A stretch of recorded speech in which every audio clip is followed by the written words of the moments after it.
እሷ ተናግራ የመጀመሪያውን ስጨርስ ወደ ሙዚቃ ከዛ ውጭ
Distinguished participants, invited guests, good morning. Please help me to acknowledge the participation of the esteemed State Minister of Foreign Affairs of Ethiopia, the chairperson of the African Union Commission, the Undersecretary General of the United Nations, and the Executive Secretary of ECA, as well as the Acting United Nations Resident Coordinator. We are thrilled to have you today to celebrate our diverse world and the spirit of unity that the UN represents.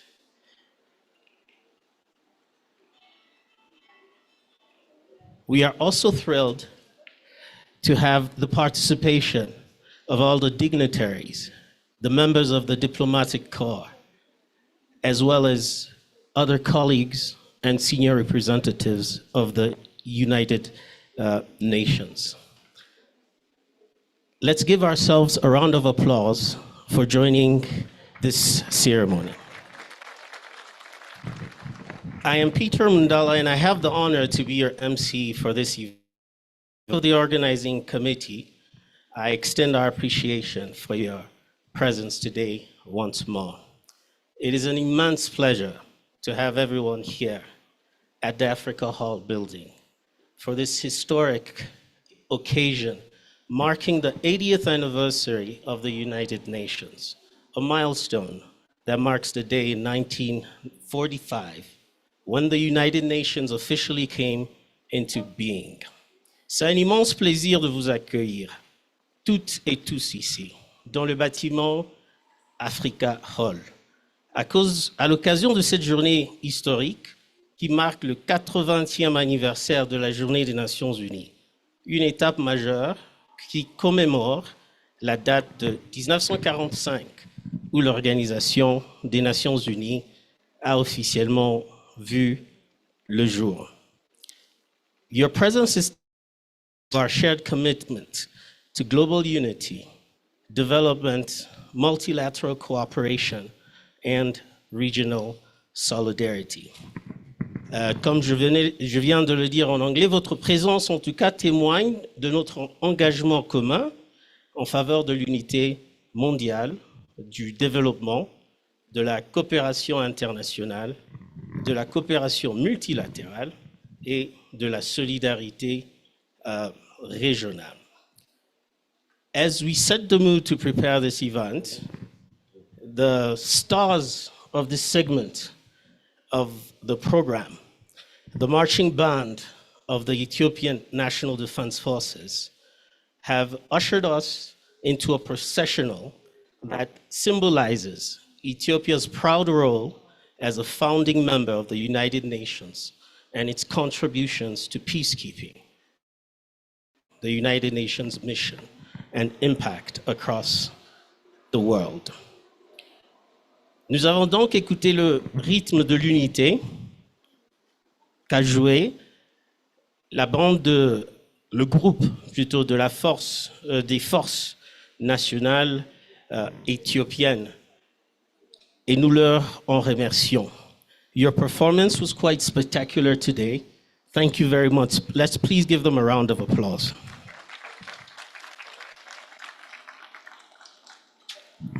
Let us now, without further ado, start our program with the flag raising ceremony.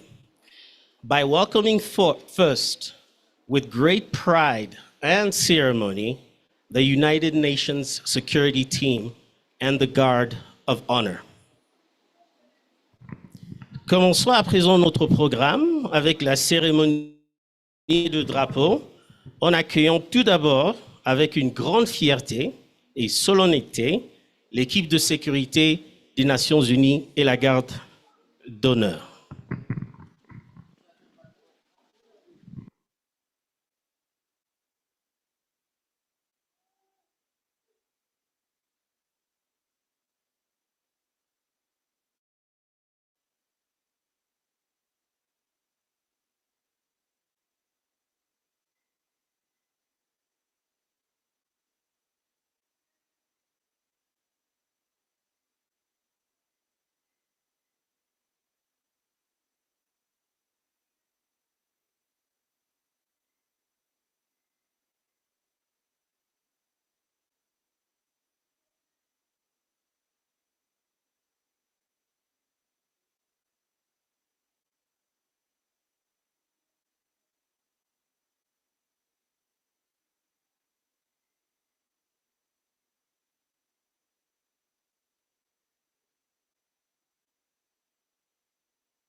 The blue flag we are about to raise is a powerful symbol of global unity, a beacon of hope for a better world.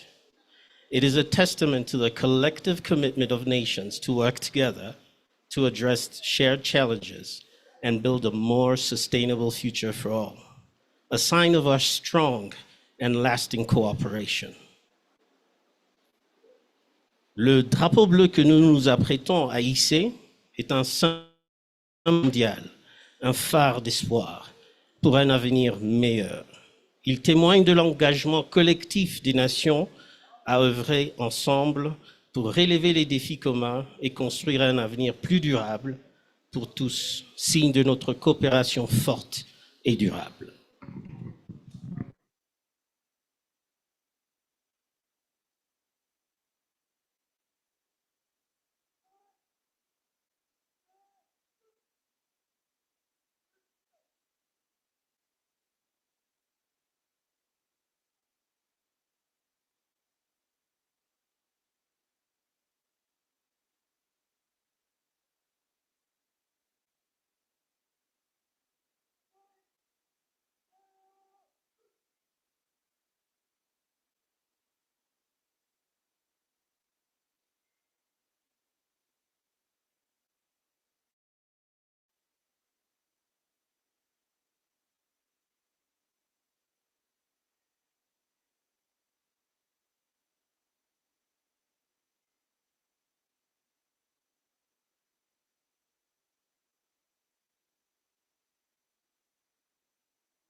Your Excellency, one night symbol is over.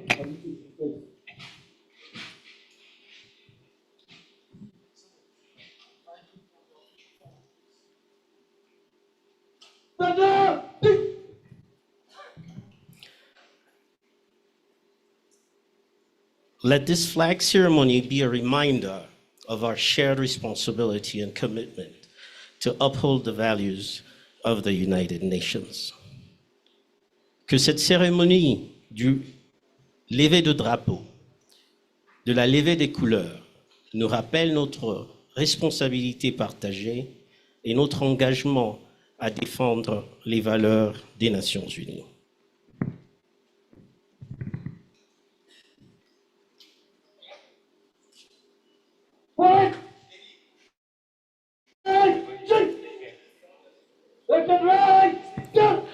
This concludes the flag raising ceremony. Please remain at your seats as we will be ushered to the next segment of the meeting, which will be in the conference room of the Africa Hall. For the moment, we ask all the diplomatic guests, the ambassadors, to please also proceed by this side for a photo session.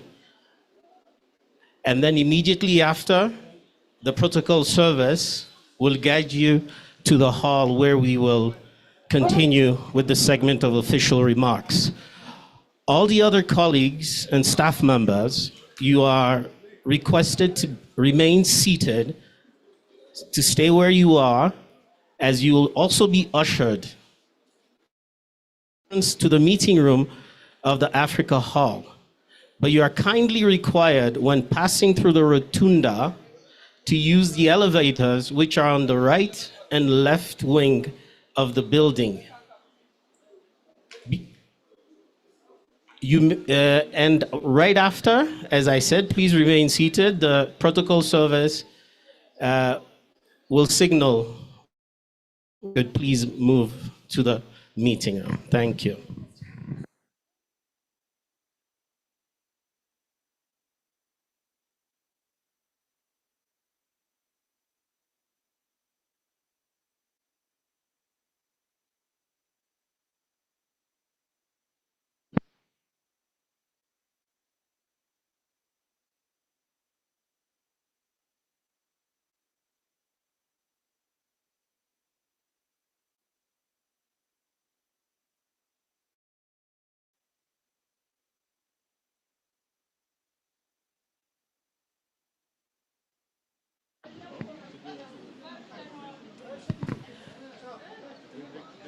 Dear colleagues, please, you can now proceed to the meeting room of the Africa Hall.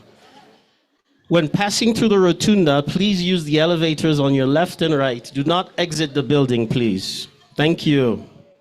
Let's meet inside.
We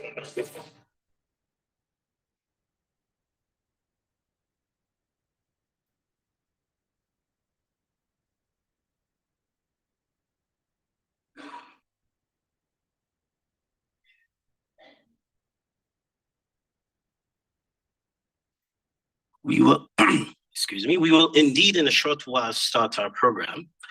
This is just to announce that you have headsets that you could use as the sound in the room and the sound through the headsets are very different.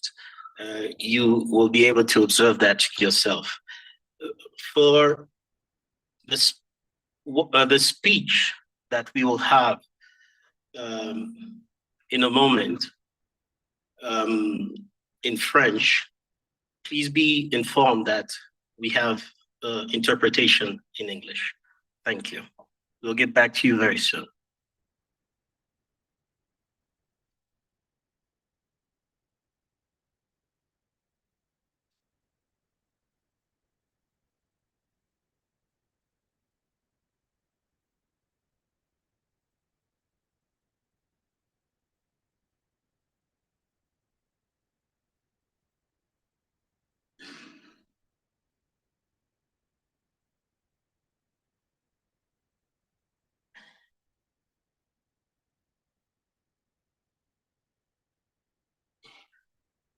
Distinguished participants, ladies and gentlemen, please join me in welcoming the arrival of our distinguished representatives. Thank you very much.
Distinguished participants, good morning once again. Welcome to this segment of the program of our celebration today. To those who are joining us now, I am Peter Mandela, and I have the honor to be your MC for the event. On behalf of the organizing team, I extend our appreciation for your presence today. We acknowledge the participation of all the dignitaries here, members of the diplomatic community, invited guests, which attests to our shared commitment to global cooperation and partnership. It is also our great honor to acknowledge the participation of some distinguished representatives and senior UN officials, notably the State Minister of Ethiopia, the chairperson of the African Union Commission, the Undersecretary General of the United Nations, and the Executive Secretary of the United Nations Economic Commission for Africa. It is indeed an immense pleasure to have everyone here at the Africa Hall for this historic occasion, marking the 80th anniversary of the United Nations Day, a milestone that reminds us how far we've come and how much we can achieve together. Today we celebrate not just the history of the United Nations, but the living spirit of unity and hope that brings us here also under the theme, Ethiopia and the United Nations, past, present, and future, recognizing Ethiopia's proud legacy to the United Nations, its current priorities, and future opportunities. As Kofi Annan wisely said, quote, We may have different religions, different languages, different colored skin, but we all belong to one human race, end quote. Therefore, let's all allow this powerful truth to guide our activities today and inspire our actions as we celebrate our shared journey and renew our commitment to dignity, peace, and progress for all. Comme Kofi Annan l'avait si justement dit, nous pouvons avoir des religions différentes, parler des langues différentes, avoir une couleur de peau différente, mais nous appartenons tous à une seule et même race humaine.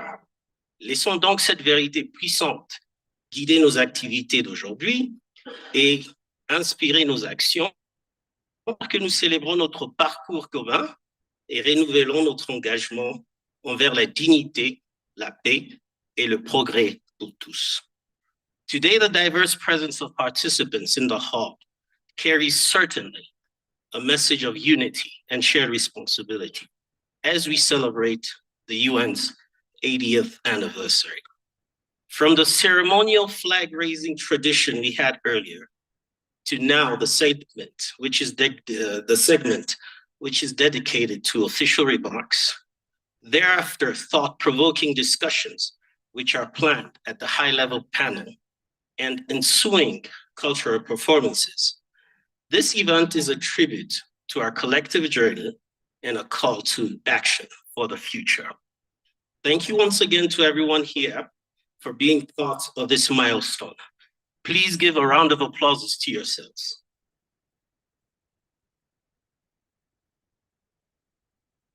Invited guests, distinguished participants, without further ado, we will now proceed to hear welcoming remarks from our distinguished speakers, starting with the representative of the Association of UN Retirees, honoring the legacy of service and dedication to the values of the United Nations. Please join us to welcome Mr. Mola Sharon.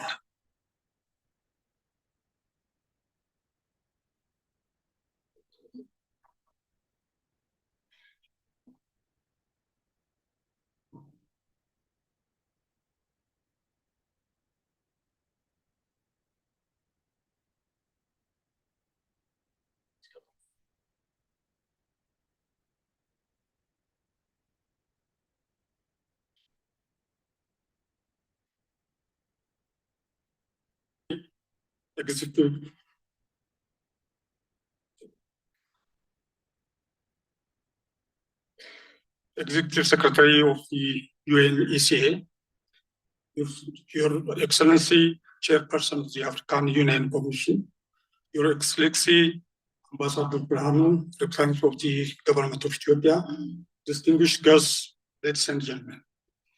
As President of the Association of Former International Civil Servants, AFIX, it's a great honor and privilege to speak on this special occasion.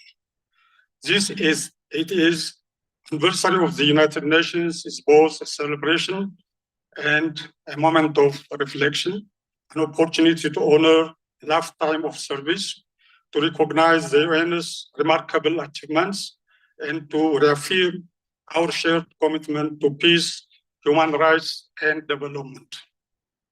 For many of us, this anniversary is deeply personal.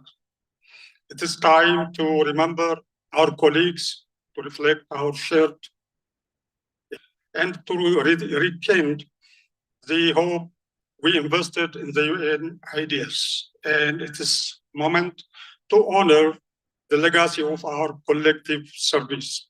We, the retirees, remain and will always remain an integral part of the United Nations, the UN family. Serving under the UN system was both a privilege and a responsibility. It afforded us fair pension, comprehensive health coverage, opportunities for professional growth, and above all, the honor of serving humanity with dignity and purpose. For this, we remain profoundly. Our years of service taught us invaluable lessons about the world, about diversity, about culture, about the inseparable link between peace and development. Indeed, without peace, there will no be development. As we celebrate this milestone, we retirees wish to emphasize the importance of the next generation, those who will continue the noble work of building a better world through this great organization. Despite the global pressure and conflict we face today, we urge them to remain steadfast in their dedication to the ideals of the United Nations and to inspire them to carry forward the United Nations mission with unity, to set aside differences and work together for a common goal. AFIX Addis Ababa holds a special place in this journey. It was the first AFIX office established in Africa, and today it serves the largest number of United Nations retirees. We are about 1,000, and this is the highest in the continent. Our mandate is to support former UN civil servants and their families by ensuring that their rights and privileges are protected and upheld in accordance with UN rules and procedures. We also assist prospective retirees in navigating the often challenging transition from active service to retirees. Also provides vital support to UN organizations by assisting retirees matter, like insurance matters and related administrative issues that save agencies considerable time and resource. As we look ahead, let us continue to uphold the principles and values that have guided the United Nations for 80 years. Peace, justice, and human dignity for all. Long live the United Nations. Thank you.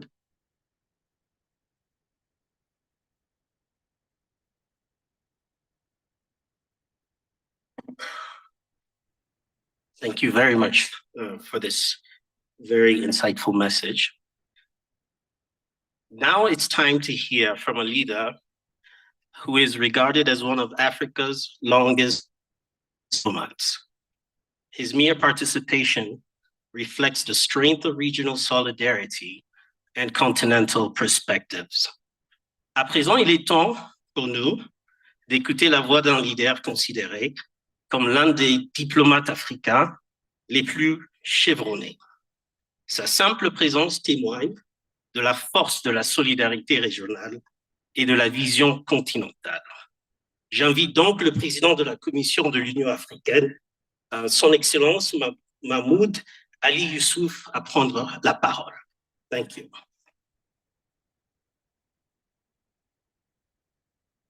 Excellence, Monsieur Berhanu Tsegaï, ministre délégué aux Affaires étrangères de l'Éthiopie, Excellence, Monsieur Clavert Gatchete, secrétaire exécutif de la CEA, Excellences, Mesdames et Messieurs les ambassadeurs, distingués invités, Mesdames et Messieurs les membres de la grande famille des Nations Unies, Mesdames et Messieurs, je suis honoré de célébrer avec vous tous cette journée mémorable. En effet, 80 ans se sont écoulés depuis la création des Nations Unies. 80 ans que notre organisation porte haut les couleurs de la paix, de solidarité et de co-développement. Certes, notre organisation est parfois décriée, mais souvent appréciée. Elle reste le porte-drapeau des valeurs universelles. Cependant, toutes ces décennies de bons et loyaux services à l'humanité, elle doit évoluer et se réformer. Cette réforme est plus qu'une nécessité. Elle est le gage de sa survie et de son regain de dynamisme. En effet, le monde est en pleine mutation. Les défis d'antan ne sont pas ceux d'aujourd'hui. Ceux de demain ne ressemblent pas et ne ressemble en rien à ce que nous vivons aujourd'hui. Un monde polarisé, une économie où l'intelligence artificielle sera reine, des risques et des menaces d'un autre genre. C'est pourquoi nos organisations multilatérales, l'Union africaine comme les Nations unies, sont appelées à se réformer, s'adapter et développer des solutions innovantes aux problèmes et aux crises émergentes. Your Excellencies, ladies and gentlemen, we are all aware of the scarcity of financial resources for our organizations. We are also confronted with the shrinking space of freedom and democracy across the world. The international community is somehow crippled by conflict of interest. The growing gap between global influential actors reflects on the poor performance of our organizations. However, no one should question the relevance of the multilateral system represented by the United Nations, the African Union, the European Union, the Arab League, and many other organizations. Your Excellencies, the African Union Commission remains committed to the promotion of a vibrant and dynamic multilateralism. The United Nations and the African Union are two sisterly organizations bound to each other by the same covenant, reaching the goals of the two intertwined agendas, Agenda 2063 of the African Union and the agenda of the United Nations, the SDGs 2030. It is our prime responsibility to uphold the values of solidarity, peace and security and development in the best interest of our nations. To conclude my statement, I wish to reiterate the African Union Commission's readiness to continue to cooperate at all levels with the United Nations in order to advance our common agenda. Once again, I wish you all happy United Nations Day. I thank you.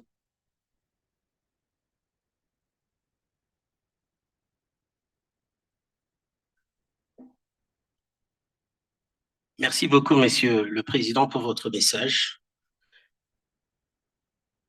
Ethiopia's contribution to multilateralism and legacy as a founding member of the United Nations cannot be overstated.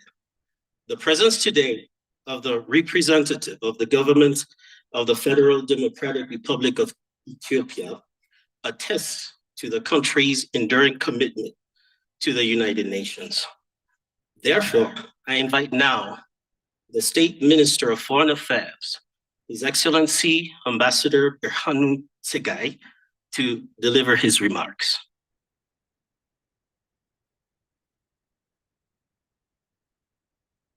Thank you. Good morning. Your Excellency Clever Gatatek, Executive Secretary of the UNDC, Your Excellency Muhammad Ali Yusuf, the Chairperson of the African Union Commission, ambassadors, UN officials, all protocol observed. It is my honor to be with you today to celebrate UN Day in Addis Ababa. I wish everyone attendance happy UN Day and thank the organizer for convening us in celebration of the milestone of our organization. After 8 decades of trials, achievement, and the setback, the UN stands to be the only organization with universal membership and organizing principles. Ethiopia attaches the profound importance to its status as a founding member of the United Nations and as a continuing role we play in support of the UN Charter-centered multilateral systems. Dear friends, excellencies, the United Nations is 80 years wise. It is achievement in collective security, sustainable development, and there's a full perspective for human freedom, dignity, and the right are guiding hosts for its future. No nation is immune from the impact of the global crisis we experience, including war, climate change, insecurity, poverty. The UN is the only safeguard for small states and the great power alike to attain lasting peace and the sustainable development. The UN must therefore be provided with the necessary means and the resource to attain its objective. On its part, the UN should position itself as a reliable partner for peace and development by supporting national priorities and aspiration and upholding countries. As we have stated in Ethiopia, policy statement as a general debate this year. The prevailing atmosphere of the rival should not be normalized. Development and the climate finance must be scaled up. Humanitarian cooperation should be enhanced with the right balance between development and emergency intervention. Human rights should be promoted based on the principle of objective independence and non-selectivity. We also acknowledge the United Nations indeed called upon the face events that greatly exceed its power and the capacity.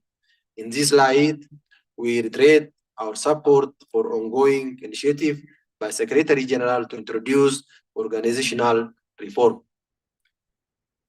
In line with Africa, Ethiopia emphasized the need for more decentralization and the deployment of institutional and financial capacity to Global South, where the UN has most of its programs.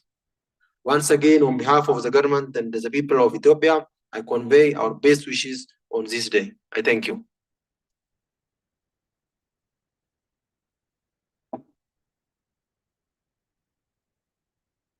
Thank you very much, Your Excellency, for those inspiring words. We are here to celebrate the Day of Unity and Solidarity of all countries of the world, to reaffirm the UN's vision for a future built on peace, prosperity, and partnership.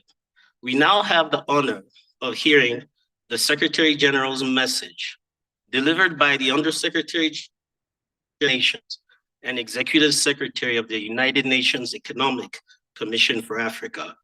Please join us to welcome Mr. Claver Gatete.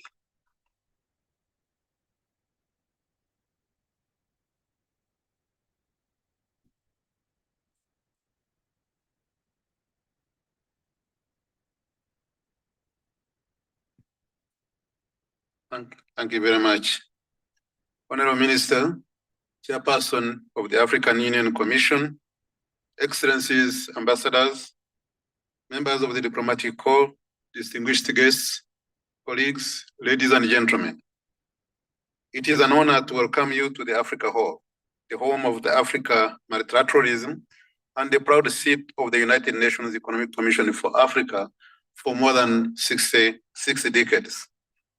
It was here in this very hall that the Organization of African Unity was born, a moment that ignited Africa's journey towards freedom and unity, and whose spirit lives on today in the African Union and our shared pursuit of the Africa we want under the Agenda 2063.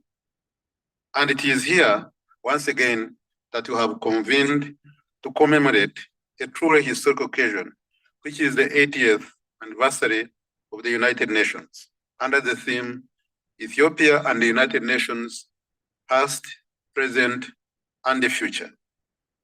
This celebration represents both a moment of reflection and of renewal to honor the United Nations' enduring partnership with Ethiopia and Africa, and to recommit ourselves to the ideals of peace, solidarity, and shared progress that unite us all.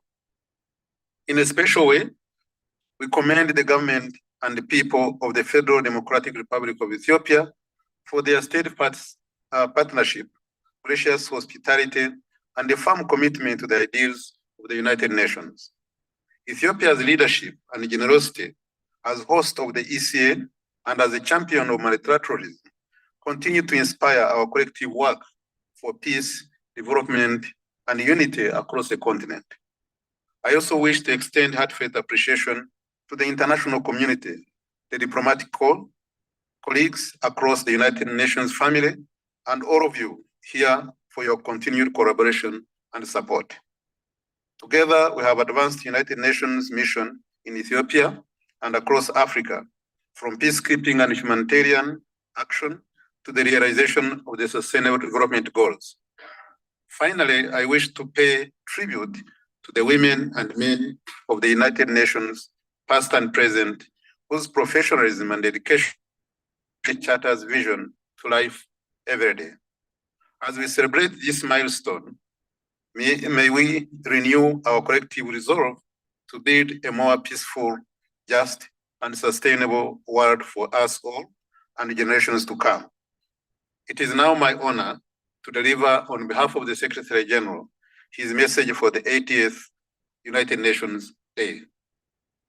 I quote, "We, the peoples of the United Nations, these are not just the opening words of the United Nations Charter. They define who we are. The United Nations is more than an institution. It is a living promise, spanning borders, bridging continents, inspiring generations. For 80 years, we have worked to forge peace, tackle poverty and hunger, advance human rights, and build a more sustainable world together. Ahead, we confront challenges of staggering scale, escalating conflicts, climate chaos, runaway technologies, and threats to the very fabric of our institution. This is no time for timidity or retreat. Now, more than ever, the world must recommit to solving problems no nation can solve alone. On this UN Day, let us stand together and fulfill the extraordinary promise of your United Nations. Let us show the world what is possible when we, the people, choose to act as one." End of quote. I thank you very much for your kind attention.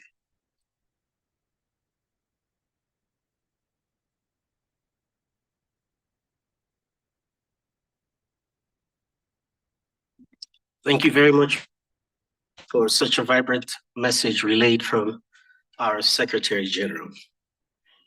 All of the messages from our distinguished speakers remind us in common that we are all citizens of one world and that our actions, big or small, can make a very big difference. Let's give them again a round of applause, please. And now I am pleased to announce a change of pace. We will embark on a journey around the world without leaving our seats. However, we ask our distinguished speakers, in order to witness the performance that will take place right after, to please follow the protocol service who will direct them to designated seats. In the meantime, get ready to witness a special performance will remind us of the importance of peace and unity in every culture and nation. Nous changeons maintenant de rythme. Donc, nous allons entreprendre un voyage autour du monde sans quitter nos sièges. Préparez-vous à assister à une performance spéciale qui nous rappelle l'importance de la paix et de l'unité dans chaque culture et chaque nation. Nous accueillons les magnifiques voix des élèves de Landinet International School. Ils nous embarqueront pour un voyage musical à travers les cultures et transmettront des messages promouvant la mission de l'ONU en faveur de la paix, de l'unité et des objectifs de développement durable. So now we welcome the beautiful voices of the students from Andinet International School. They will take us in a musical journey of cultures and deliver messages promoting the UN's mission in advancing peace, unity, and the Sustainable Development Goals. Let's welcome them, please.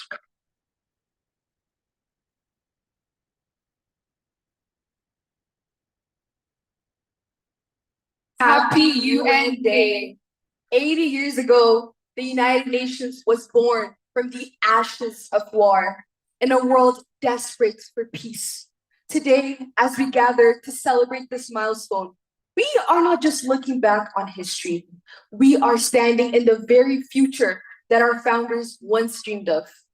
And today, we, the youth, are proud inheritors of this legacy. The same that our forefathers to building bridges across nations now live within us. We are the generation that will carry their vision forward, defending peace, promoting dialogue, and ensuring that cooperation triumphs over division. The UN might be 80 years old, but its mission is timeless, and its future depends on the choices we, the young people of today, make. As we begin today's celebration and prepare to share our cultural performance and the song One Love by Bob Marley, let it remind us all of the world we continue to strive for. A world where peace is protected, conflicts are resolved through dialogue, and every nation works hand in hand towards understanding and respect. As the United Nations move into the next chapter, we hope it continues to be a beacon of unity, promoting peace, building bridges, and ensuring that humanity moves forward together. May this song remind us that one love is more than a melody. It's a vision for a shared world, a world of compassion, equality, and enduring hope. And now we're going to proceed to the cultural performance.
The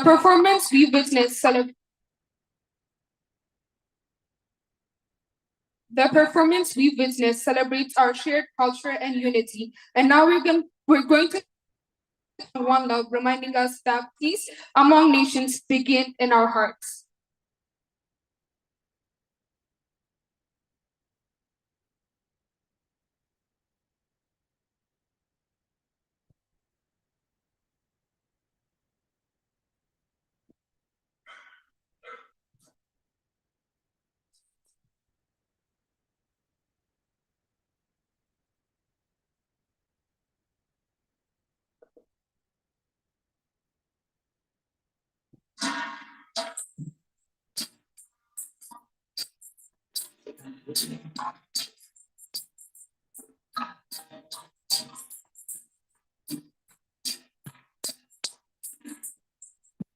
One love, heart, let's get together and feel our Hear the children cry, one love, hear the children cry. one heart.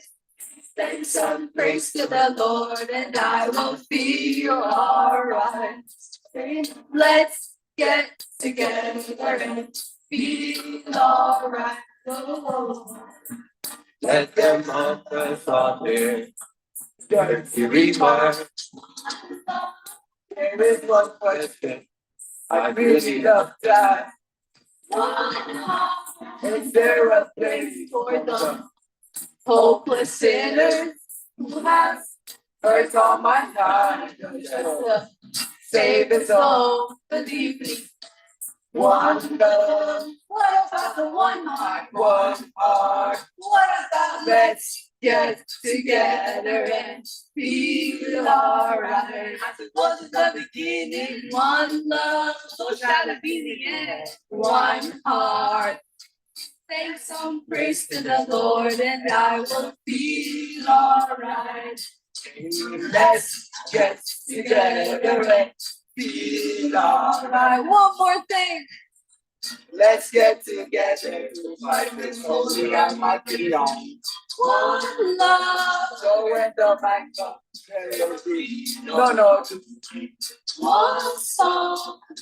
Beyond those who shine and sing those sinners. There ain't no hiding place from the Father of creation. One love. What about the one heart? One heart. What about let's get together and feel alright? Sing to mankind. One love. Oh, love. One heart. Sing some praise to the Lord, and I will feel alright. Let's get together and feel alright. Sing some praise to the Lord, and I will feel alright.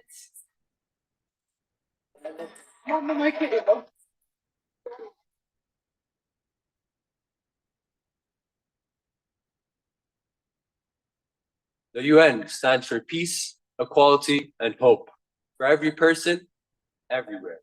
We are the United Nations. When we stand together, we can make the world better.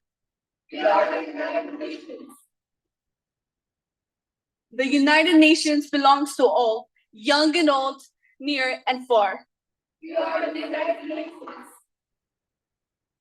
Every culture, every voice, and every idea. Together we build our future. We are the United Nations.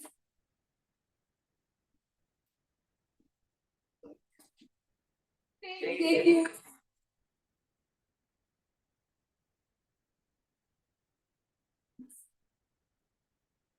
That was a powerful reminder of how music and culture transcends borders and brings us together.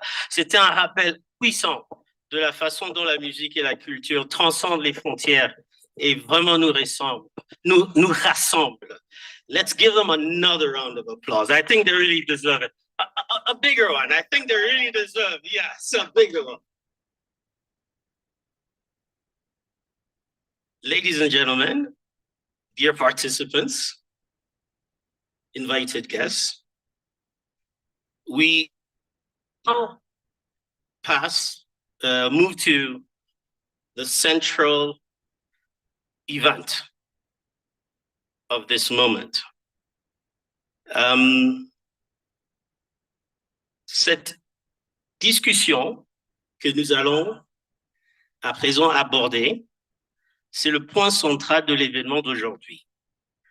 C'est un panel de haut niveau sur l'Éthiopie et les Nations Unies qui discuteront sur le thème l'Éthiopie et les Nations Unies, passé, présent et à venir. Cette discussion portera sur les contributions de l'Éthiopie au multilatéralisme, ses priorités actuelles et les perspectives à venir. Après les interventions, l'espace sera ouvert au débat, aux questions et aux échanges. We will now move to today's event, which is the high-level panel discussion on Ethiopia and the United Nations, past, present, and future. This discussion will explore Ethiopia's contributions to multilateralism, current priorities, and the path forward. After the interventions, the floor will be open for questions and answers. The moderator for this session is Ms. Krita Bontu. She is the UNAIDS Director and Chair of the UN Communications Group, who I invite to come to the podium. She will then invite all the panelists also If you already know you are a panelist, please also proceed to the podium. Thank you very much, and let's welcome them.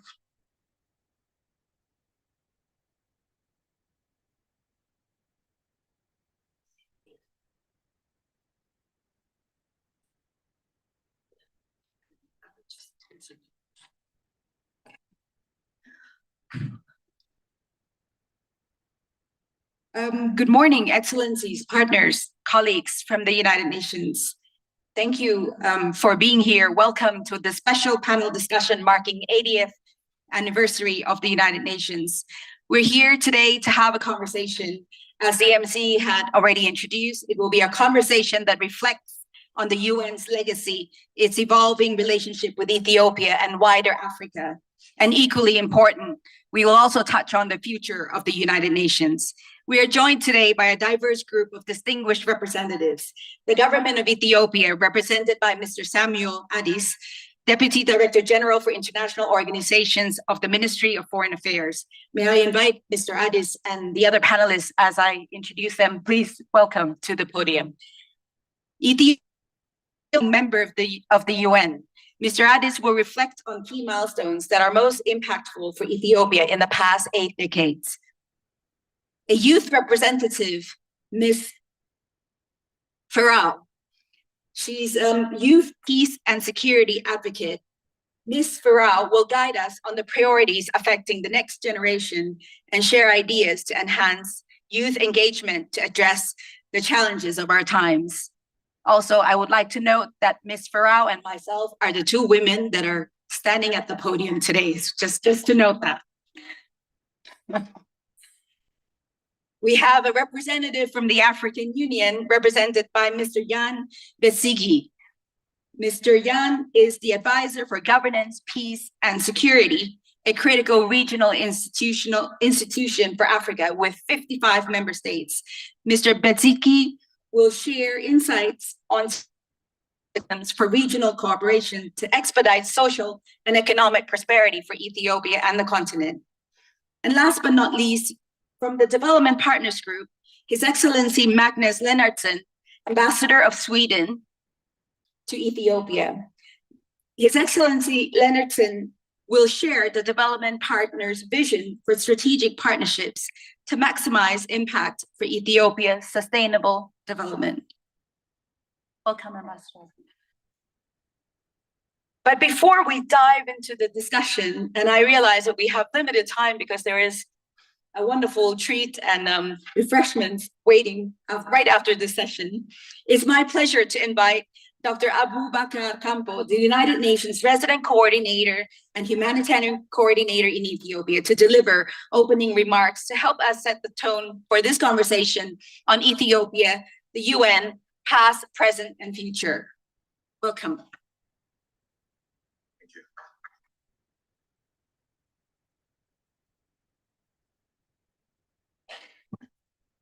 Your Excellencies, Ambassadors of the Diplomatic Corps, distinguished guests, my fellow panelists here present, good morning to all of you. It's a privilege to welcome you as we mark the 80th anniversary of the United Nations.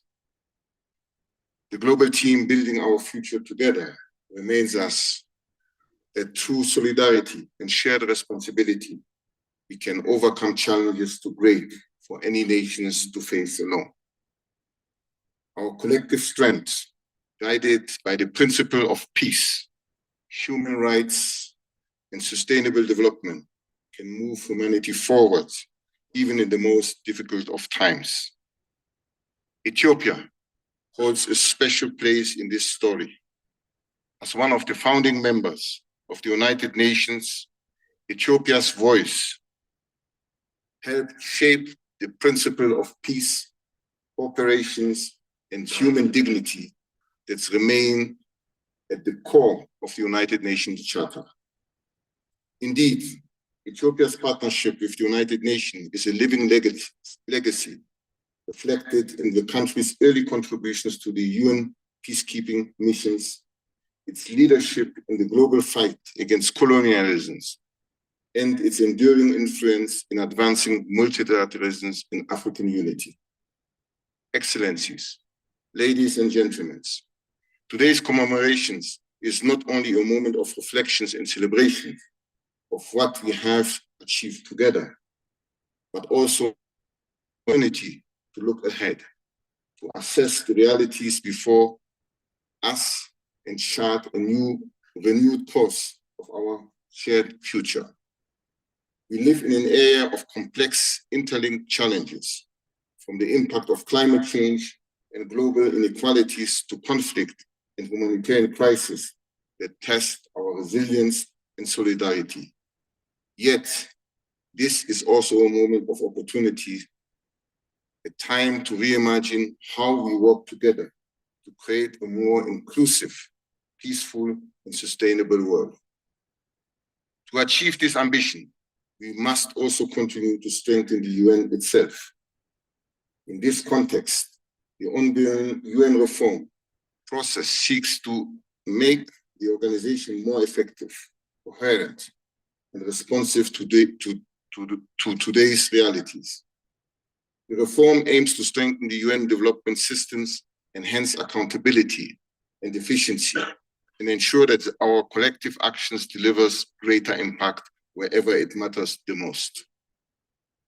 At the community level, in particular, it is about building a UN that is fit for purpose, aligned with national priorities, and equipped to help countries achieve the Sustainable Development Goals through partnership and innovations. As the United Nations country team in Ethiopia, we reaffirm our unwavering commitment to stand with the government and the people of Ethiopia through the implementations of the UN Sustainable Development Cooperation Framework, which goes from 2025 to 2030, our collective blueprints for advancing national priorities and the Sustainable Development Goals. Through this framework, we aim to support Ethiopia accelerating economic recovery, strengthen institutions, promoting sustainable livelihoods and climate resilience, while expanding access to basic services so that children like 6-month-old Agi Aike from a remote village in South Omo can access life-saving vaccines.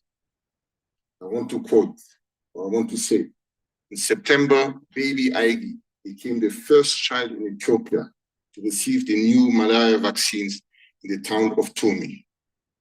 Her mother, Didi, said, "The vaccine will protect my child from getting ill. I'm happy she is vaccinated today." This is what multilateralism can achieve. We are also committed to advancing gender equality, human rights, social inclusions, ensuring that women, youth, and vulnerable communities have a role in shaping Ethiopia's development path. Excellencies, ladies and gentlemen, to conclude, please allow me to quote one of the greatest sons this continent has ever produced. There's also called affectively Madiba. Peace is the greatest weapon for development that any person can have. As we celebrate the United Nations 80th anniversary, let us reflect on our shared history, explore new pathways for cooperations, and reaffirm our commitment to the world defined by peace, sustainable, and opportunities for all. May today's gathering inspire meaningful dialogue, renewed partnerships, and concrete actions that further strengthen the long-standing relationship between Ethiopia and the United Nations. Thank you once again for joining us to commemorate this milestone and for your continued dedications to build our future together. Thank you.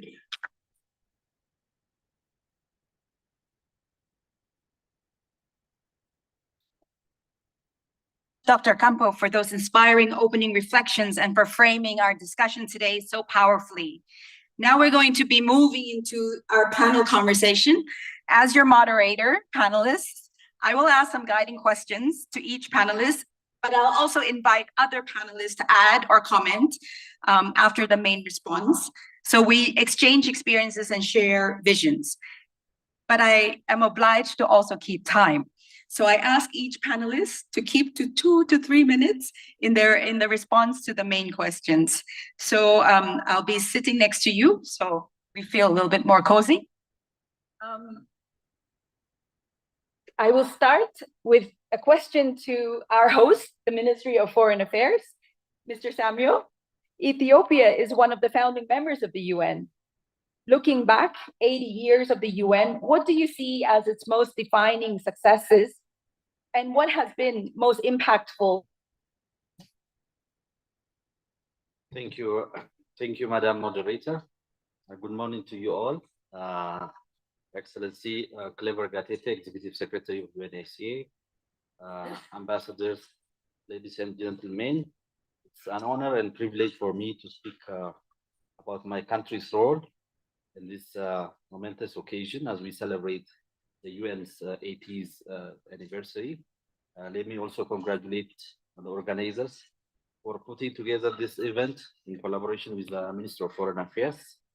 I wouldn't do justice really to summarize what went in the last 80 years as a founding member of the UN, but I will try to highlight a few points and in our view, the 3 most outstanding contributions of Ethiopia to the UN is related to peace and security first.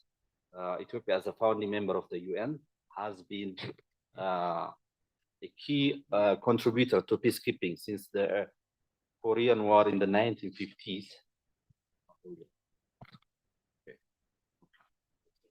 Yeah, and it has been one of the greatest contributors of peacekeeping missions in Congo, Rwanda, Burundi, Liberia, Cote d'Ivoire, in Darfur, in South Sudan, and Somalia. Brave Ethiopian sons and daughters have paid the ultimate sacrifice to stabilize countries and protect civilians. We're proud of that history. We believe that this is something that inspires generations in what multilateralism is in terms of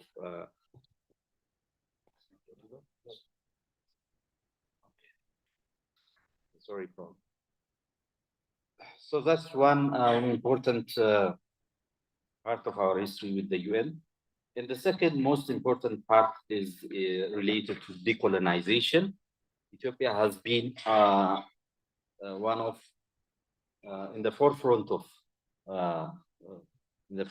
of fighting for decolonization of former colonies in Africa and the fight against apartheid. Since its early days of its membership of the UN, Ethiopian diplomats were the voice to the voiceless in the decolonization committee of the UN. We have been supporting freedom movements in Namibia, Zimbabwe, Kenya, Angola, Mozambique, and many others to mention, and support through the training and arming of these freedom movements. Ethiopia also took yet the then apartheid government of South Africa to the International Court of Justice in support of Namibia's right to self-determination. And the third important contribution is on the relates to the humanitarian activities of the UN. In this regard, Ethiopia's open door policy to refugees and asylum seekers stands out as a testament to its commitment to solidarity, burden sharing, and the principle of non-refoulement. Ethiopia has built a strong reputation as a true champion of asylum system under the 1951 Convention, despite dwindling support and measures aimed at rolling back the asylum system. And just to summarize, Ethiopia has been at the forefront of championing a UN that delivers on the 3 pillars of its mandate and address the developmental challenges of Africa and the global South. As such, it has played a key role in supporting the establishment of UNHCR, including through a grant of this building, and helped the recently concluded the Finance for Development in Addis Ababa with an ambitious outcome, and graciously hosted several UN conferences out of its commitment to the UN. Thank you.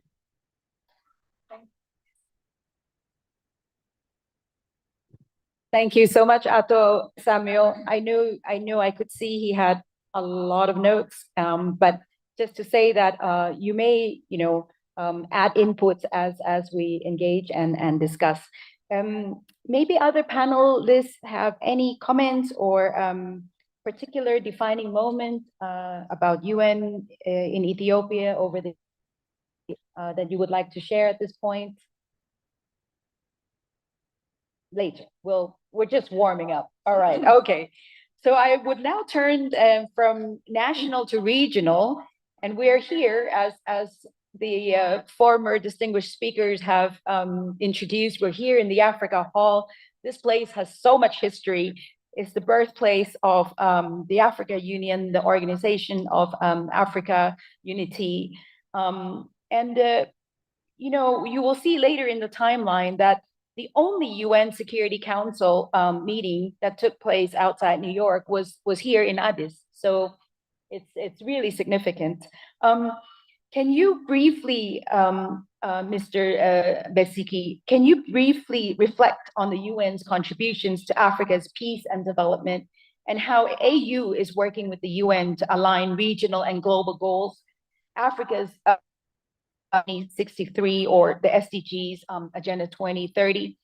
And maybe perhaps what are some upcoming initiatives you can share with us as a sneak peek for the next decade? Over to you. Thank you very much, moderator. Thank you very much for all of you to participate to this unique day of celebrating the 80th year of the United Nations. Of course, the contribution of the United Nations to the AU and to the Pan-African movement in general is inestimable. As the Executive Secretary said earlier, this location, this hall, witnessed the birth, the maturation of the African multilateralism that was showcased, especially with the first mission that was sent even in Congo back then, where the Ethiopian government sent troops back then, showing its support to support fellow African brothers. So it's the support of the UN to peace, through the peacekeeping mission. I talked about Congo, but we have talked about Sudan, South Sudan, Liberia, Sierra Leone, and of course, Somalia. And we also have, of course, this support, this very close collaboration between the AU and the UN when it comes to peace over the continent. It's embodied today with Somalia, of course, where we have been really brother in arms in terms of supporting this country towards stabilization. And we really look forward in terms of next step to really put together this predictable sound funding for the peace support operation by the AU through Resolution 2719, which remain a big priority for the chairperson and for the whole continent. And I cannot finish without referring to the deep support brought by the humanitarian sectors over the continent, also by the development experts. We say that Africa has a democratic dividend, but this democratic dividend also comes from all the work that was made in the social, in the health, in order to support young African states in order to really fulfill their potential. Thank you. That's great. Mr. Besiki, maybe later on you can come back on the sneak preview for the next decade. But also, audience, please, if you cannot hear very well, if you use the headset, you can hear better. I think I will not say what I think. The youth, now we're going to go to the development partners group. And Ambassador Leonardson, I would like to invite you to comment on behalf of the development partners. What has the UN, what does it need to be strengthened or adjusted in order to maximize our collective action to deliver greater impact to communities? Like the recent success that Dr. Campo outlined, the new malaria vaccine in Ethiopia with baby Aigi being the first child to be vaccinated. Ambassador. Yes, thank you. Good morning and happy UN Day to everybody. I was a bit puzzled why I was invited to this panel because I was still the ambassador designate of Sweden to Ethiopia and to the UN, ECHA, and the AU and so forth. But I realize it may be because I've had a long history working on United Nations issues. I think I hold the informal record of no less than 3 postings over 14 years at the Swedish mission in New York, UN mission in New York. So I've spent a good deal of my professional career in the conference rooms at the headquarters in governing bodies, etc. So it feels really good to be out here at country level to see if what we negotiated for so many years actually applies here at the country level. But I think just in short response, what has the UN supported in Ethiopia's development journey? And again, I'm not sure I speak on behalf of all the development partners, but I speak as a development partner here in Ethiopia. I think knowledge and knowledge transfer is perhaps what comes to mind as the most important thing that the UN contributes at the country level. UN also contributes with coordination, not just coordination between UN agencies, but also when it works at its best, coordination within receiving governments. Of course, finance and resource mobilization is another key contribution that the UN brings to the table. But I think also important not to forget that UN is, through its presence and also imparting the normative framework, the standards, and the values of the UN Charter on all the countries where it has a presence. And of course, Ethiopia is blessed with a very strong UN presence. I think one of the largest in the world. If I'm rightly informed, no less than 26 or so UN agencies present here. I do know that the UN and its development partners have been an ally to Ethiopia. Is this better? Yeah. Has been an ally to Ethiopia in its development ambitions. It's been standing next to the government and civil society and the private sector in their ambitions to allow every man, woman, girl, and boy a life in dignity. I think also that the strong presence of UN agencies in Ethiopia has, of course, allowed it to support the government's development efforts in almost all sectors: education, health, good governance, rule of law, gender equality, and much, much more. This has been in accordance with national priorities, but of course also the multilateral framework such as Agenda 2030 and the SDGs and Africa's own Agenda 2063. I think UN also has played a role as a platform for Ethiopia's own multilateral leadership. I was here in 2015 to negotiate the Addis Action Agenda on Financing for Development, which I think was a landmark, obviously, framework. In that sense, I think the UN has provided a very important arena for Ethiopia also to contribute to strengthen the multilateral system.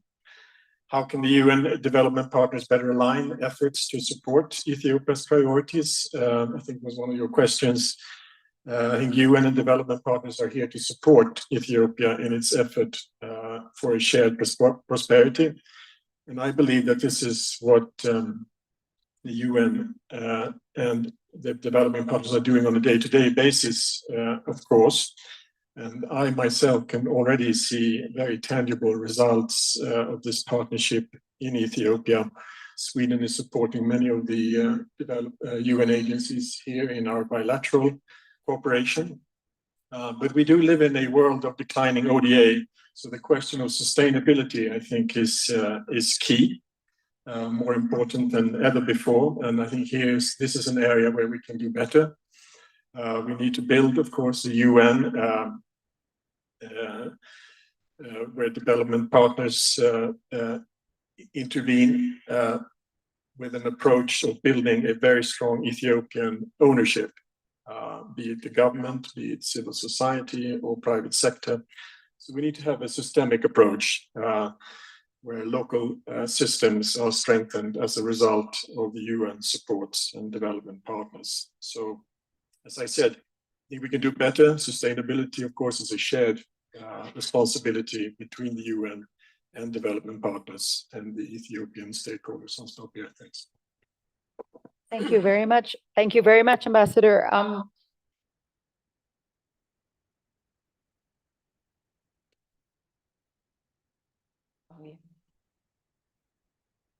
Sorry for the sound issues. Do you sense that the panelists are kind of afraid of my timekeeping? They're not talking that, and this is good because we will have a little bit more time for the audience also to interact with the panelists. I'm very happy about that. Thank you, panelists. But now I move to the youth representative, Amin Farao, and I wanted to go back again to Dr. Campos' opening remarks, where he says we live in complex times with interlinked challenges from impacts of climate change, global inequality, conflicts, and humanitarian crisis. And if I may add to what Dr. Campos said, also, for example, the issue of AIDS, where I'm the country of UNAIDS, so I'm just going to slip that in. AIDS is not over yet. Last year, over 1 million new infections occurred globally, and 7,000 new infections occurred in Ethiopia. Globally, there's still 9 million people not accessing life-saving ARVs. So there are so many issues and challenges that are caused by inequalities, lack of inclusion, representing the future generation. How do you see, and the young people you represent, do you see opportunity for youth engagement to contribute to a more inclusive, peaceful, and sustainable world? Over to you, Amin. Thank you so much, Mrs. Tina. As everyone in the room would definitely agree with me, my generation is, besides all the conflict, all the chaos, all the uncertainty in the world, we're still trying to grow, because we don't even have another option. So within that complexity, for the people I've had conversations with, there still is an opportunity. So I'm not just going to try and speak up from just an academic, also quickly jump with the perspectives of the Horn of Africa as well. Young people currently are providing everyday, support to their community and their local levels. Youth peace builders from the areas that I work with, I've been able to engage with different young people who are currently on a daily basis supporting their community in peace building work, humanitarian access, and support. The past years updated in 2024. For example, I have colleagues from Sudan, and one of the research we were doing on reflected that even with the high level of displacement, youth have been stepping in as first responders in most occasions. And by 2024, youth-led emergency response rooms have been able to provide life-saving assistance to up close to 4 million people in Sudan that are trapped in conflict zones. First, haven't been tracked in Ethiopia. From the things I have witnessed, I can say the numbers will definitely not be smaller than this. So, of course, there are different works that are being carried out by young people because of the passion and the strength within us that are being carried out under very dangerous conditions, of course, and with minimal support and recognition from different partners as well. But even in the context of Ethiopia, I'm slightly inclined to building peace because it cannot be imported, it can only be done and worked on locally.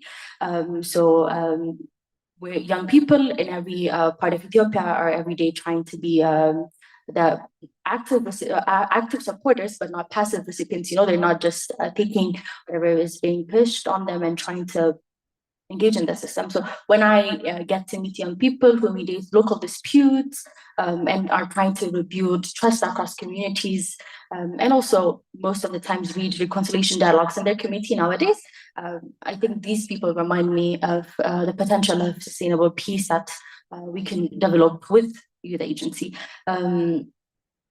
And one thing I would also like to sneak in over here is our generation really believes in meaningful youth engagement, not participation. I'd like to try to make a significant difference, make points in the significant difference between participation and engagement. And young people are not just, in the rooms, are not just being consulted, but are part of the designing and part of the driving the actual policies as well. And because these policies and programs are what technically shape our lives. And, if empowered with the right resources, recognition, and trust, I can really say nowadays youth can actually make use of these opportunities and change today's crisis into something really better and relevant. Thank you very much, Amin, for that.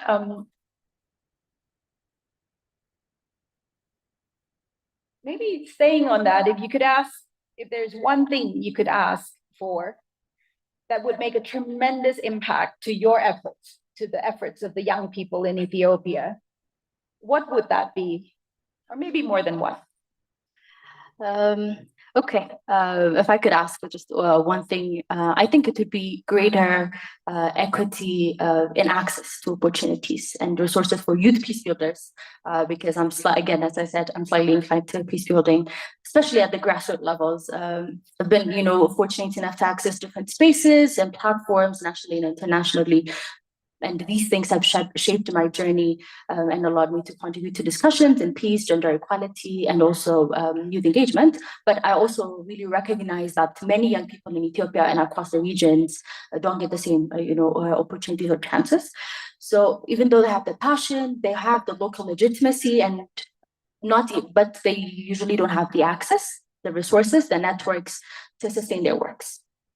So this imbalance is currently limiting the impact they can make, and the youth who are actually technically working on the grassroots level to rebuild their communities do it without funding, for instance, without technical support or even visibility, as I said earlier as well. So once their initiatives stop, there's no way for them to revive it back because they really struggle. So my ask is going to be pretty practical. And I would say we should create structured and more inclusive support systems that ensure youth peace building in areas, conflict-affected regions, and marginalized communities as well, to access capacity building, mentorship, and exposure to different conferences.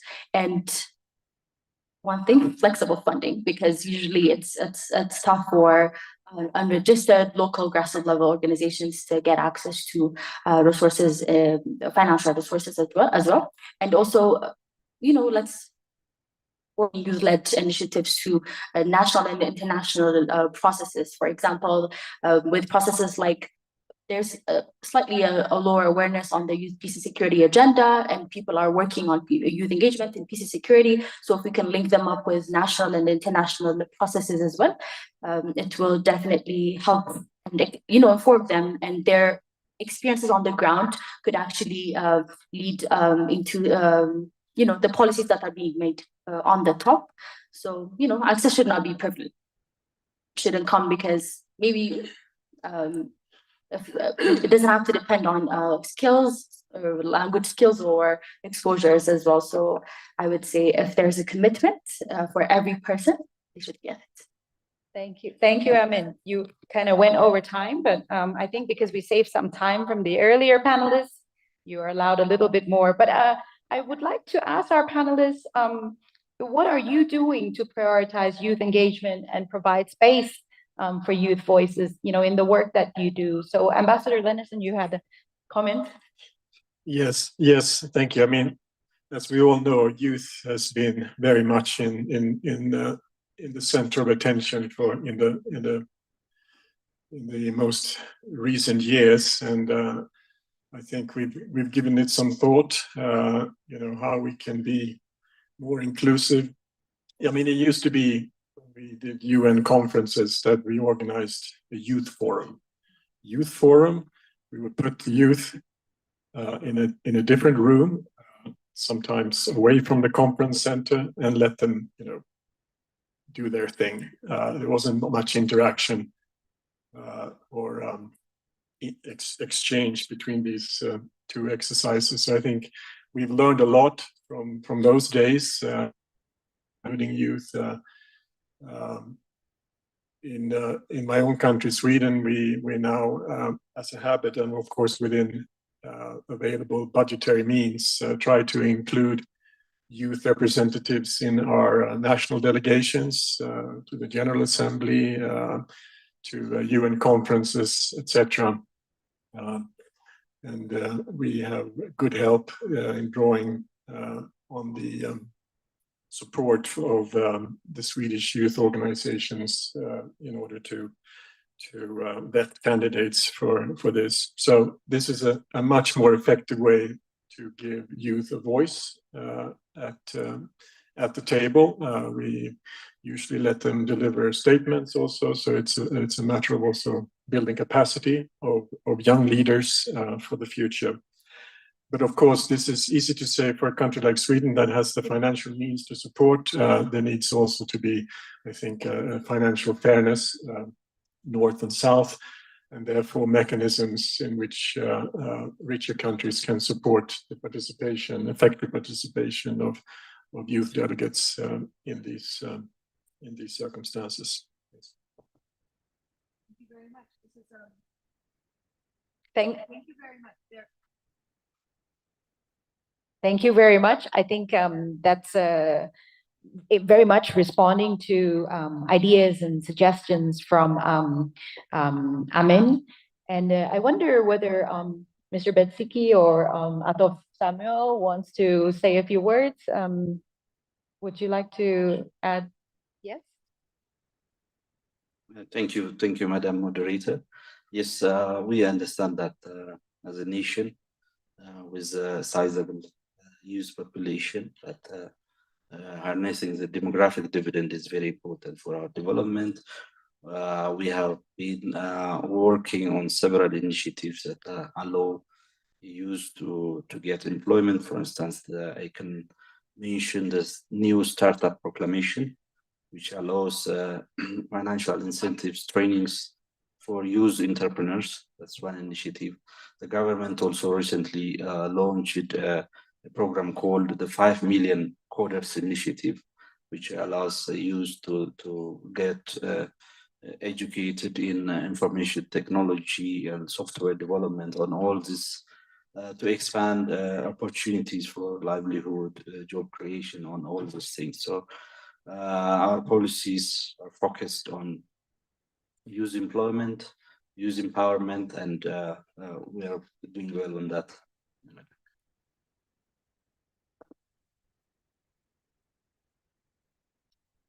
Thank you.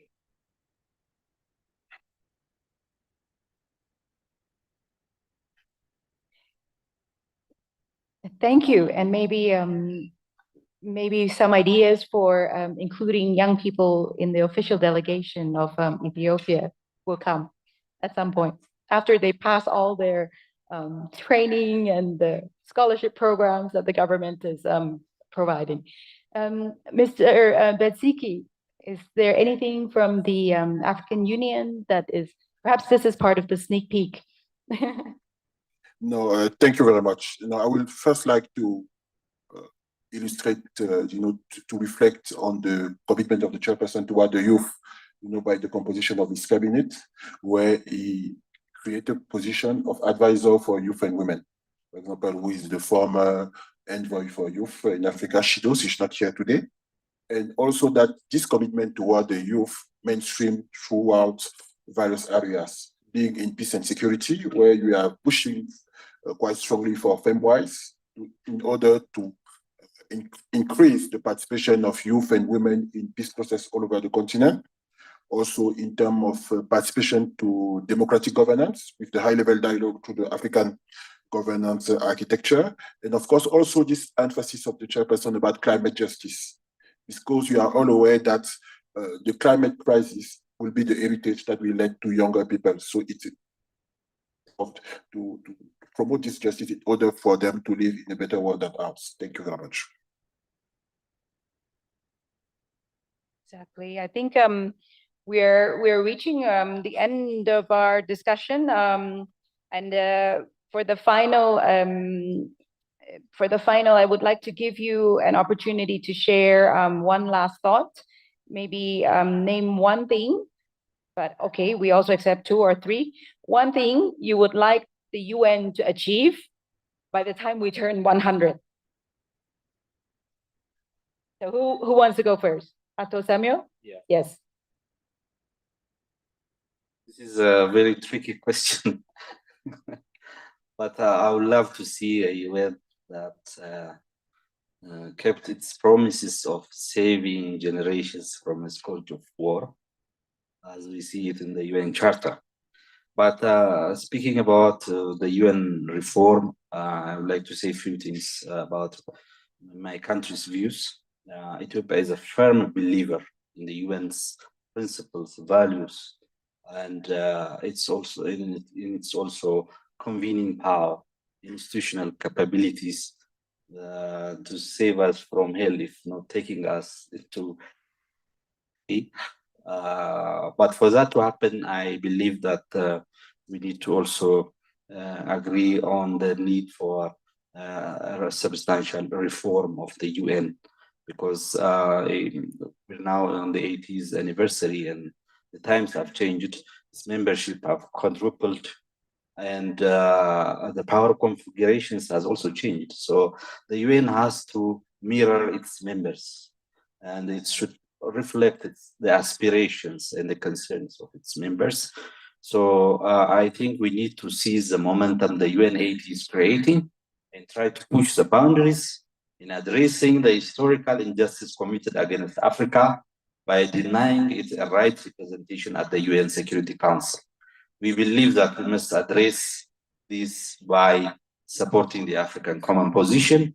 Our relation as a founding member will be the desire to see a more functional, representative, and fit for purpose UN that truly reflects the aspirations and the voice of its membership. Will continue to advocate for fair representation, including a greater presence of the UN in Africa and the Global South, as Ambassador Braham mentioned earlier, where it runs most of its programs. And I would like to take this opportunity that Ethiopia is ready to host UN agencies, which will have relocate to the Global South. At the national level, we see our relations will be anchored on the implementation of the United Nations Sustainable Development Cooperation Framework, in line with our national priorities in building a prosperous, resilient society. We see the SDGs as a key pillar of our partnership, with funding for the 2030 SDGs goal. We look forward to see a more impactful, result-oriented, and need-based support from the UN to achieve the SDGs. And in terms of the reform, we would like to see UN focused on its core mandate, very nimble, agile, and more effective UN. We envision a UN that works above the silos, particularly in the humanitarian and development nexus, a representative UN Security Council, which I mentioned earlier. We would like to see a reformed Human Rights Council that enjoys a broad support in the stronger UN General Assembly on peace and security matters. These are some of the few points which I would like to raise. Thank you for the opportunity.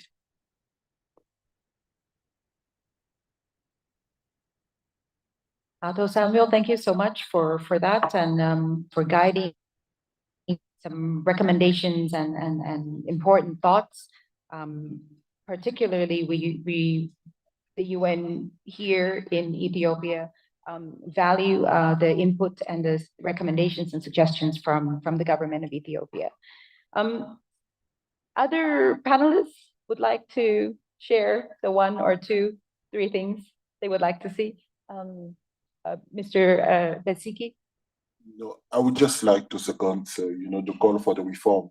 As the chairperson said, that the reform, something that I would like to see before I'm 2,100, maybe it's really to have a Security Council that is more representative of the world today, and also more effectiveness of the said Security Council, because the representativity goes together with effectiveness and with justice in general. Thank you very much.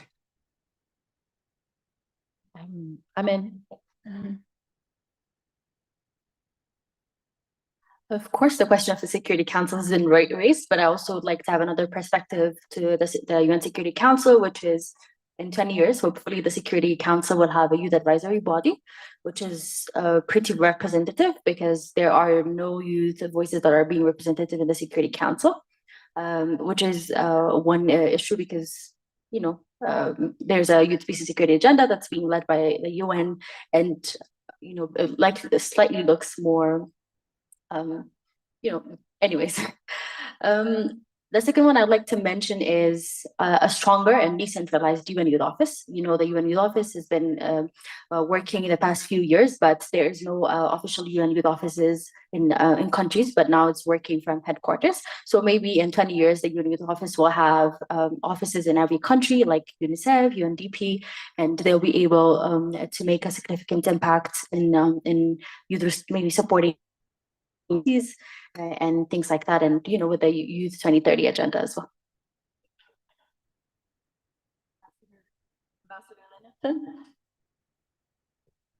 I have a long list. Yes, I think since we are celebrating UN at 80 and there's an important UN reform process gearing up, we're waiting for the Secretary General's proposals in this regard. But I think not speaking necessarily on behalf of my government, but I think there are a number of issues that we would like that happen to the UN in the coming years, and some of them may be wishful thinking, but I think these are issues that we should continue to work for. I think we need to broaden the geographical representation in the Security Council. Of course, it's been mentioned, and while we're at it, scrap the veto. It's not helpful to build consensus in the Security Council. This may be one of the wishful thinking points. But I think we need to give much fewer opportunities for member states also to micromanage the organization, especially the General Assembly's Fifth Committee and other governing bodies. The member states need to put more trust in the organization or it becomes unmanageable. We need to empower, I think, the Secretary General to be more a general than a secretary. We need to limit the SG's mandate to a 1 7-year term with no possibility of re-election, so that the Secretary General is not concerned about his re-election, but can focus on bold implementation of his mandate. By the way, on mandates, we need to reduce them. There are far too many in the UN, and making more use of sunset clauses, etc. Very, very difficult work. We need to put much more emphasis on early warning and prevention. We need to incentivize core contributions to the UN funds and programs, less of a UN a la carte, if you like. We need one UN at the country level. I think here in Ethiopia, it works very well.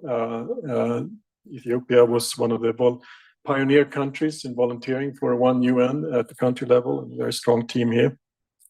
But we also need to focus much more on results and the results-based management across the UN system and introduce more effectiveness criteria across the entire system. But what I would like to be able to say in the not too distant future was that UN member states at a critical time had the wisdom and foresight and the energy to uphold the Charter and to renew and strengthen the organization to take on the new challenges of our time. Thank you.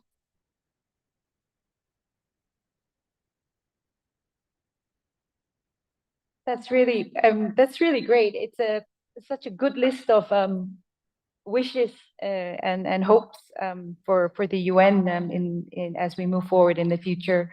Of course, the year marks also the initiative of the Secretary General's UN80 reform, and we are in consultations with member states as we speak. I think there's been already a few meetings at the UN discussing these issues.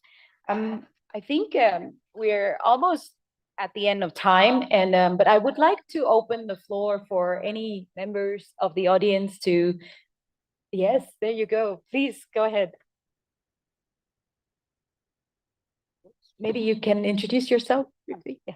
Thank you. My name is Suad Ali. I am representing the Embassy of Sudan in Ethiopia. So thank you for the moderator and thank you for the panelists for this important topic. Thank you. And happy UN Day for all the participants. Congratulations also for Ethiopia for focusing on its relation with the UN system in its past, present, and future. I have a direct question for the panelists. So, can you evaluate 80 years of multilateralism work on bringing peace and security in the world, especially with the financial challenges that the UN faces? How can the UN system play its role to catalyze the most powerful leaders in the world to bring the noble ideas of the UN on peace, security, development, and prosperity for all people all over the world? Thank you. I will take another question from the gentleman over there, please. Go ahead.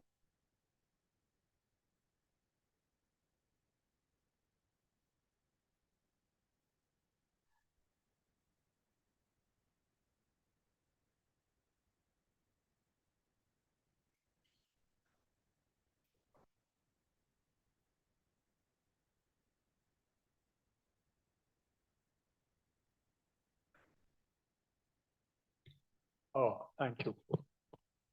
My name is Taruna. I have served for 26 years in the UN, both in Ethiopia and in 5 other countries. I think I have to preface my intervention with that.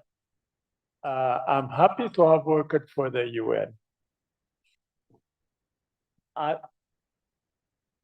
would like to say that every year that we celebrate the UN, we have continue to have such a forum because this is the first one and those who have organized it are really to be thanked.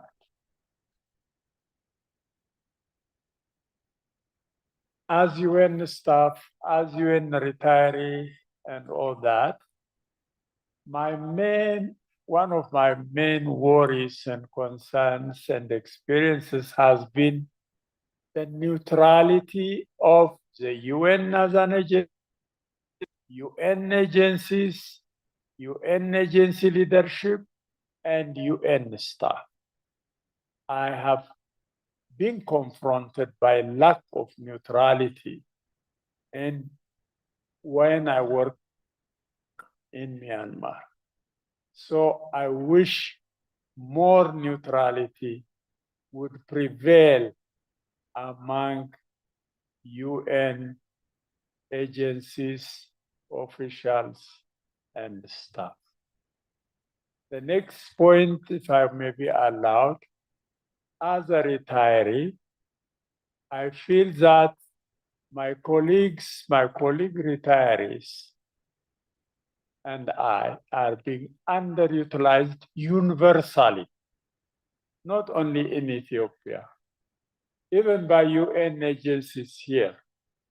There is free experience, free knowledge to share, and we are still alive and kicking. But I feel very much excluded. Maybe my fault because I have not been forthcoming or demanding or whatever. But I would like to assure everybody there is a resource to be exploited for free. The next point I would like to raise is we talk about multilateralism. It's another jargon that has come, and all of us will spend time trying to see what it means.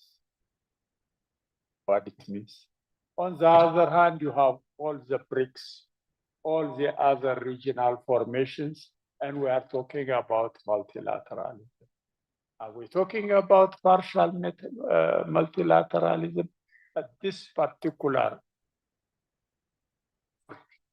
really should be looked at carefully, realistically, given the situation, the politics around us.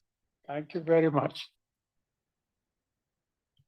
Thank you very much. I think we have time just for those two, and then we're going to ask the panelists to provide some comments on those issues. But perhaps for the intervention from our UN colleague, indeed, for the UN retirees, we are also looking into programs where through the UN volunteer program, the UN, there's special contracts for retirees to be continue to be employed and utilized, as you said. And I think that those are really things that we can speak about this now, because there are definitely financial constraints, and but we are aware that there are resources out there, and it's time to and try to see how we can manage things more effectively. But thank you very much for that intervention. I turn to my panelists. If you would like to take the question about how it's a question that deserves almost like a 5-day conference in itself. But how do you see, or what are some suggestions in this difficult time with funding crisis and the world being as it is now? What do we see how the UN, and what are some of the solutions that could be brought to the table to ensure, to keep us, fit for purpose, and to keep us relevant and responding to the communities and the expectations of the communities we serve? Anyone want to go first? Ato Samuel, yes.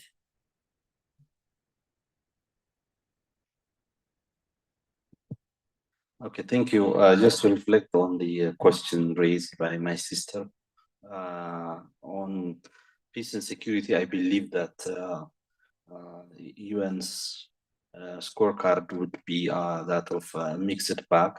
The UN has deployed over 65 missions in several countries, and this has saved millions of lives. They have helped countries transition from conflict to a more stable nations. And I would say, had it not been with these missions, which my country contributed a lot, situations would have been much difficult to handle. But I would also feel that this lack of commitment to continue to support peacekeeping missions. Currently, our troops in Somalia, alongside with other troop contributing countries, are fighting Al-Shabaab without adequate and predictable finance. So I think we should all come together to support troop contributing countries, particularly by implementing the resolution 2719, which Ethiopia, during its membership of the UN Security Council, helped along with other countries draft the resolution. And also, I think the UN's peacekeeping mission needs to adapt to current situation where there is change of combat methods, warfare methods, asymmetrical warfare, terrorism, and all this. And that, I believe, needs some sort of soul searching. Thank you. Yep, Ambassador or Mr. Beziki. No, thank you very much. No, just to say that, in my view, the overall record when it's coming to multilateralism, peace and security is quite positive. Because when you look even statistically, the death toll when it's come to conflict have been decreasing over the last 50 years. When you look at the progress in terms of health, education, the number of children who grew up in refugee camp and displaced camp, you have staff reduction. Of course, we are facing daily challenges, funding, lack of political will, but it's critical that we keep certain kind of optimism in terms of the impact. I will just finish by giving one example regarding, for example, the AU mission in Somalia. When the AU arrived in Somalia, it was led by Al-Shabaab. Today, you have a federal government. Somalia have been going through 3 elections. So, of course, there are still challenges. Al-Shabaab is not defeated. We still have some political tension in the country, but still, this is something that we need to nurture, that there are progress, they need to be consolidated and to look forward. Thank you very much.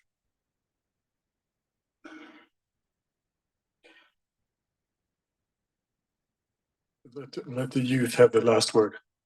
So I'll step in. Yes, of course, the UN rose from the ashes of the Second World War, and it's of course easy to lose heart when we look at the world today with so many conflicts, not just intrastate, but more and more interstate conflicts. So that is obviously something that affects us all. But I think looking over time, over the span of UN's lifetime, the track record of UN peacekeeping is not bad. I mean, it was not invented by the UN Charter. It came later. And of course, it's always difficult to measure results of peacekeeping in terms of lives saved. But that is what we're looking at the end of the day. I think today, it's not so much a question of how we make peacekeeping technically more perfect. We've done so much work in recent decades. The Brahimi report, just to mention one, but several other reports and reform initiatives on peacekeeping have been carried out and continues to be carried out. I think today the question we need to ask ourselves is, how do we strengthen political will and leadership? Because at the end of the day, it's member states that are in the driver's seat, and in particular the Security Council for effective peacekeeping. So just wanted to say that. And yes, I think the gentleman asked about what is multilateralism. It's a big question. I don't know if this panel can address it in just a couple of minutes, but I think for me it's very much about not but a rules-based international order based on international law, in which all countries are on a level playing field and able to tackle global challenges in an effective way.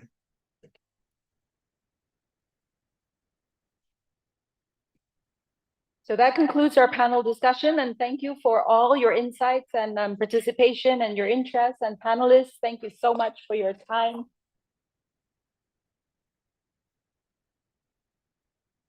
I just wanted to close by saying that as we build our future together, we will move experience and from our lessons learned and confidence in the knowledge that we're all connected. We will succeed only through collaboration, innovation, and inclusion. I thank you, and I hand back to the Master of Ceremony. There you go. Thank you.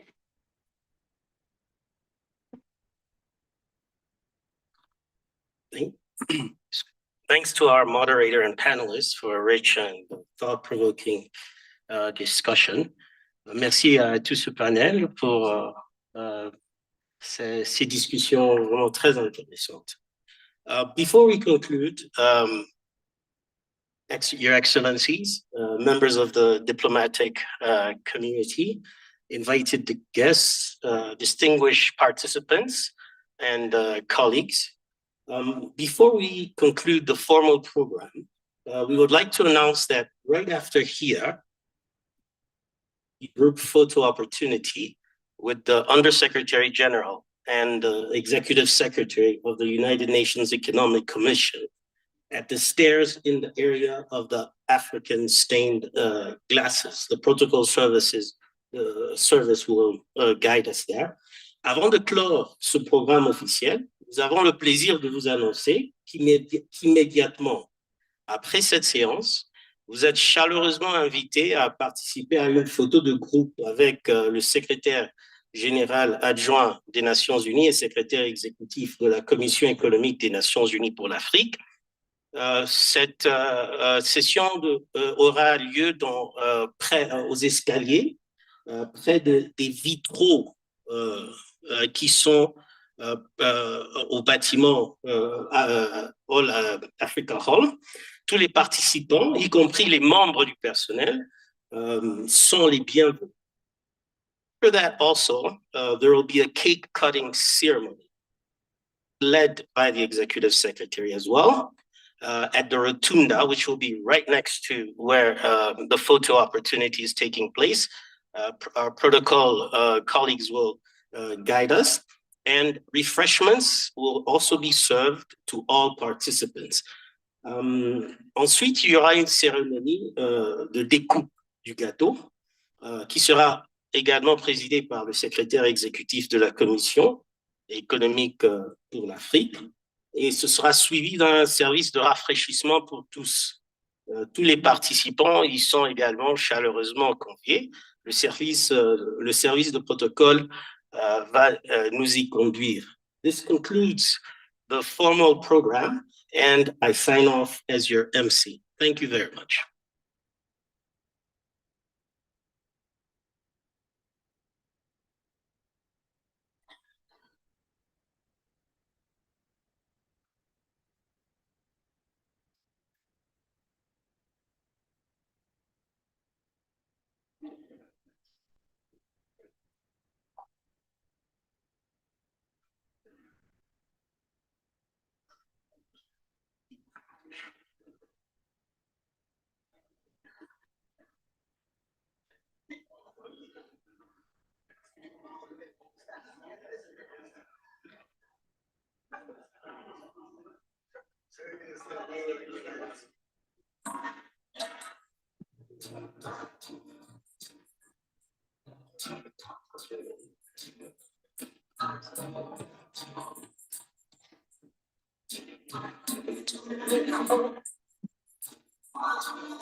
Someone who stands for good could not have a day that would.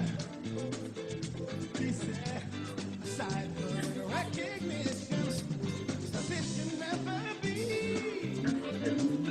Just because some cannot see, the dream is plenty. That they can become an illusion.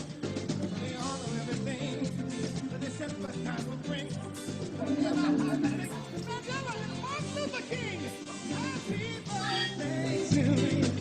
Happy birthday to you. Happy birthday, happy birthday to you. Happy birthday to you. Happy birthday. We know that there should be a holiday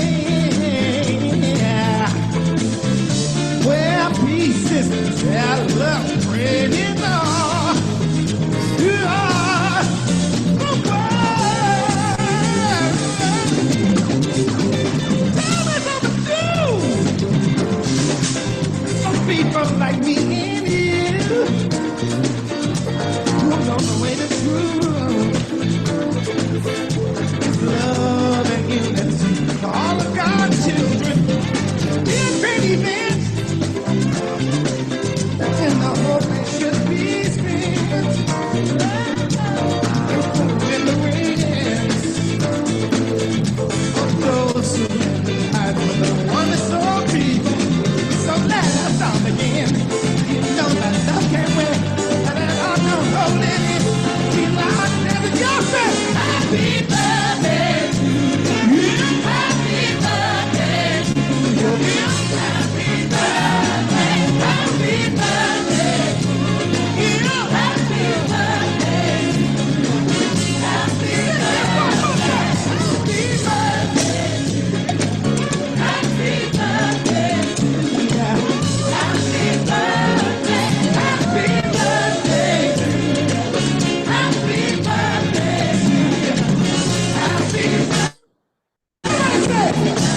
Mic check.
information, there's a timeline exhibition of the UN Ethiopia.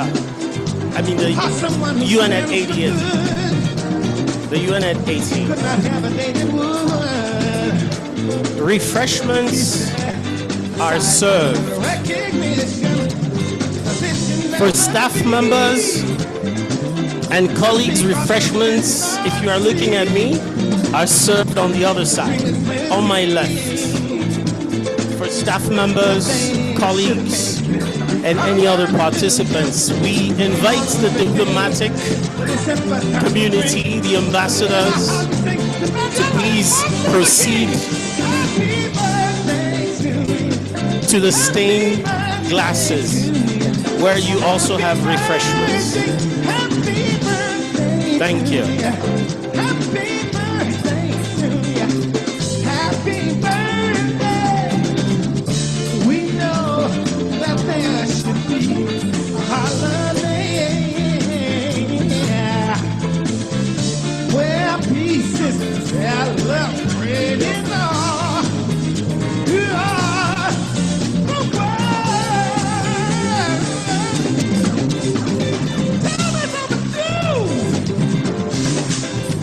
People like me and you, who know the way to prove love and unity for all of God's children. Be a great event, and the hope it should be spent in the wings of those who live with the wonderful people. So let us start again. You know that love can't win, and that I know holding it. We lost never just say happy birthday to you. Happy birthday to you. Happy birthday, happy birthday to you. Happy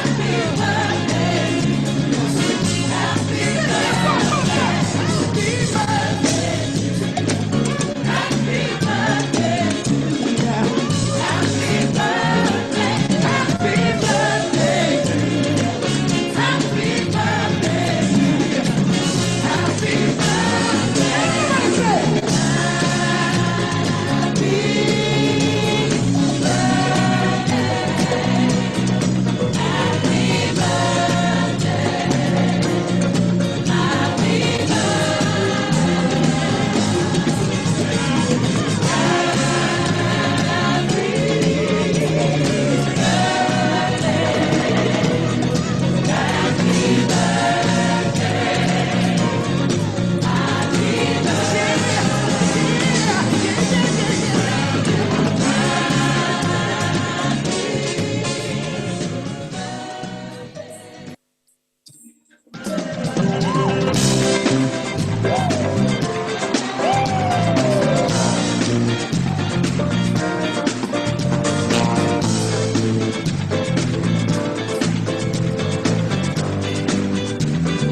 genocide to show just how much we love you. And I'm sure that you agree. It must have been Lee to have a war party. The day you came to me. Happy birthday to yourself. Happy birthday to you. Happy birthday. Happy birthday to you. Happy birthday to you. Happy birthday. Never understood how someone who stands for good could not have a day that would.